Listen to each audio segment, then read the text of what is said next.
Makinig kayong lahat! Simula ngayon, magsasanay na kayo gamit ang shuriken. Lahat kayo ay mga baguhan. Pero walang problema. Yun ang dahilan. Kaya pumapasok kayo dito sa academy. Mag-iingat kayo sa paggamit nito para hindi nyo masaktan ang mga sarili nyo. Pati na rin ang mga kaklase ninyo.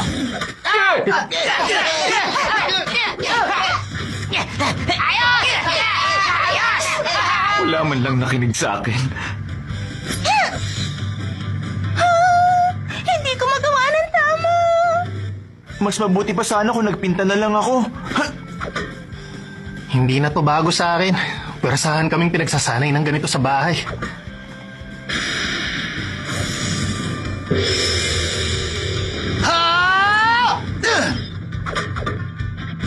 Dahil nanatili ako sa gubat at nagsanay ng mabuti, perpekto na ang shuriken ko.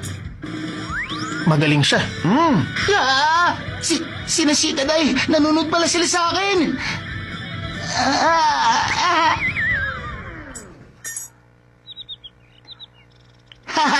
Bigla yata dumulas ang kamay ko Pambihira to. Tumabi kayo! Ganito talaga ginagawa yan! Teka, hindi ba delikado yung gagawin mong yan? Fuma Shuriken! Eto na! Mahina ang shuriken mo na yan. Isang sipa ko lang dyan Metal!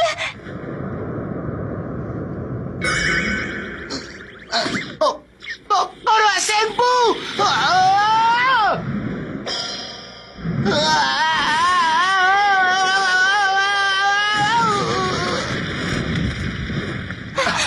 Okay ka lang ba? Opo. Ikaw ba si Metal? Pasensya ka na Isa na naman ba to sa mga kalokohan mo, Boruto? Saan mo nakuha ang bagay na yun? Hindi ka pa dapat gumagamit ng Fuma Shuriken. Nakita ko lang kasi yun sa locker. Hoy! Fuma shuriken ko yan. Hindi mo yung dapat kinuha. Kung ganun sa'yo pala yun?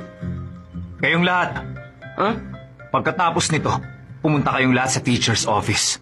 Ano po? Huwag ka nang magtanong. Teka, bakit pati po kami? Wala naman po kaming ginawa. Pangkabuo ang pananagutan ng tawag doon. Dapat, madali lang gawin to. Pero kapag kinakabahan talaga ako, nawawala na ako, hindi ko na magawa. Nagwala si Metal Lee. May mga kalokohan din ako noong bata pa ako. Kaya naiintindihan ko kayo. Pero kayo, masyado talaga kayo makukulit. Isa lang naman po ang pasaway sa amin. Kayong lahat, nagpapakita kayo ng masamang ehemplo sa iba. Kaya naman, inaatasan ko kayong gumawa ng volunteer work. Pati po ako kasama. Ako rin po. Kayong dalawa mga ngasiwa sa lahat. Nakuha nyo? Bakit po pati ako damay? Labag na sa patakaran ang pagdadala ng hindi otorisadong sandata sa paaralan.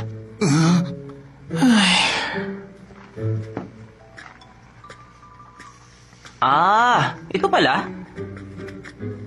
Yan lang naman yung binangga at sinira mo. Kanina ko pa kayo hinihintay. Kayo ba may mga estudyante ng academy? Nabanggit na kayo sa akin ni Sir Shino. Matindi pag-iingat ang kailangan sa pag-aayos nito. Isipin nyo na lang na parte ito ng pagsasanay nyo ng ninjutsu, kaya galingan nyo. Opo. Masaya po kami makatrabaho kayo.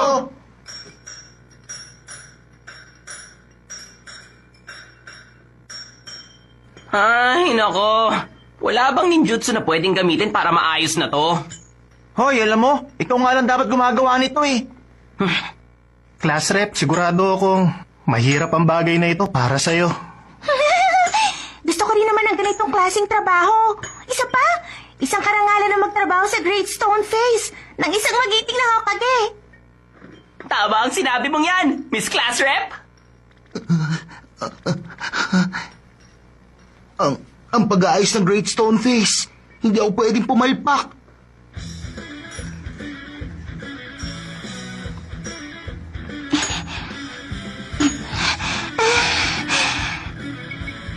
Kaya ko nang gawin to na mag-isa. Sandali lang, bo!